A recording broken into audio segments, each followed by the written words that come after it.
Okay, group, squeeze on in this way. Squeeze on over, all the way across. The tour begins in the lobby of the Denver Museum of Nature and Science beneath the replica of a Tyrannosaurus Rex. Science is my favorite topic in school. I like seeing all the dinosaurs. Of the thousands of people who visit every year, on this day it's a group of about 30 homeschooled Christian children and their parents. We're trained to think like evolutionists. We need to think like creationists, okay? And the tour is very different from the usual because these kids are being told the museum's evolution and dinosaur exhibits have it wrong. Who knows what BC Tour stands for in BC Tours? It stands for Biblically Correct Tours. It's a tour from a strictly biblical perspective. Billy Jack and Rusty Carter lead about 100 of these a year, and they've spoken to thousands of children. They are what's called young Earth creationists. Earth is only 6,000 to 10,000 years old, not the 4.5 billion estimated by science. So today we might even say the J word here. What's the J word? Jesus. Jesus. We believe Jesus is our designer and our creator of everything that was ever made.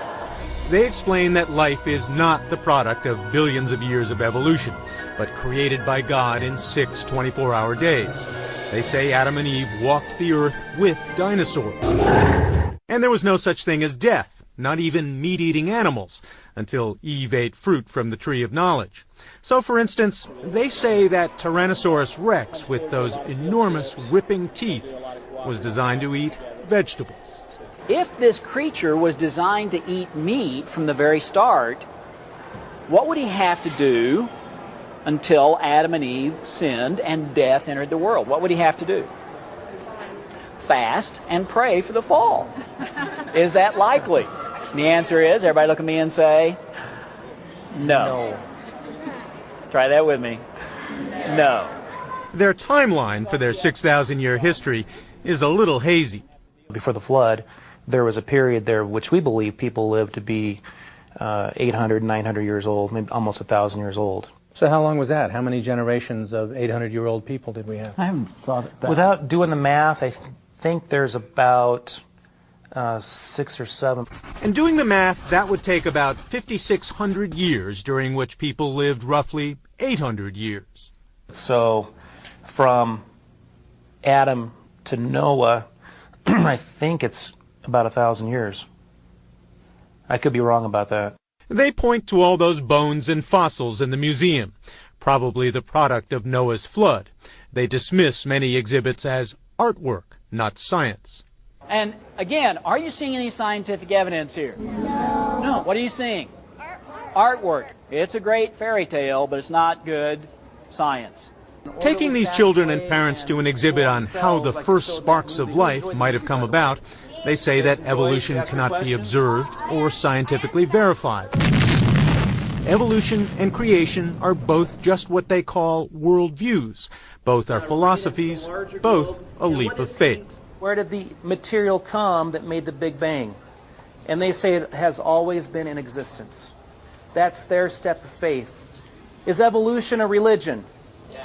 Yes, it's a religious belief, or it's a philosophy. Anybody here? Their tours are tolerated, but not sponsored by the museum, where the curator has lived his professional life studying fossils. They're misrepresenting science in a fairly dramatic way. How are they misrepresenting science? They walk through the exhibit knowing already that the world is 6,000 years old, knowing already that all life was created by a creator, and so they have to force fit all science into a pre-existing dogma. And then it says there was once an ancient sea. At one exhibit, they stop and talk about fossils trapped in sandstone, estimated by scientists to be 6 million years old. How do they date the fossil? By the layer in which they find it. They date the layer by the fossil, and the fossil by the layer, and the layer by the fossil. What kind of reasoning is that, by the way? That's called circular reasoning. That's right. That's right. And then they turn their backs to an exhibit right next to it explaining radiometric dating, the method by which scientists do date rocks and fossils through the rate of decay of naturally occurring radioactivity. We can't cover everything. That is the basis for how they judge how old things are. All dating methods are based on assumptions. They just dismiss it. They say, well, it's not very accurate. They have no clue about how accurate it is. Now, fossils are usually rather boring because they're piles of dead things. The theory of evolution is that all life evolved over billions of years from simple cells. Minute changes over time allowed those simple cells to become more complicated forms of life. Then fish, plants, dinosaurs, birds, apes, and eventually man, everything. Why does evolution matter? Well, evolution matters because it is the one central concept that holds all of biology together. So to you, without evolution, nothing makes sense. That's quite true, that nothing in evolution, nothing in biology makes sense without evolution. That is not what this scientist was raised to believe. I grew up in a church just like Bill Jack's church, different denomination, but one that actually believed the world was 6,000 years old and that it was created in 6 days. What changed your mind? Empirical observations. What do you see right here? You're looking at the evidence of God's judgment against a sinful world. You're looking at the remains of the flood. To them, evolution is an attack on their faith. It is naturalism. That all there is really is nature, and everything comes from nature. And yes, that is antithetical to a supernaturalist worldview, if you will. That there is a God who created, put order into the universe. I come here for good science, not somebody's science fiction. I come here for facts, not somebody's fantasy. This is a fairy tale. How do they know your teeth evolved from scales? You've got to ask that question. How do you know? Everybody try that with me? How do you know? Let's try it again. How do you know? Very well done. Many people who take the tour are looking for reinforcement of what they already believe. We believe strictly in the Bible, what the Bible says, that God created man from his image. God created the earth, and it didn't evolve from a big asteroid. It took bajillions of years. With the amount of damage happening to the earth these days, all the crazy things, it would have fallen apart by now at millions and billions of years.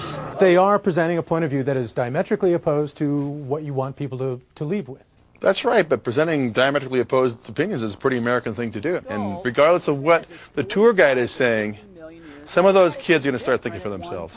Why are human and dinosaur remains not found in the same sedimentary layers? Okay, there are several problems for the creationist. There's no doubt about that.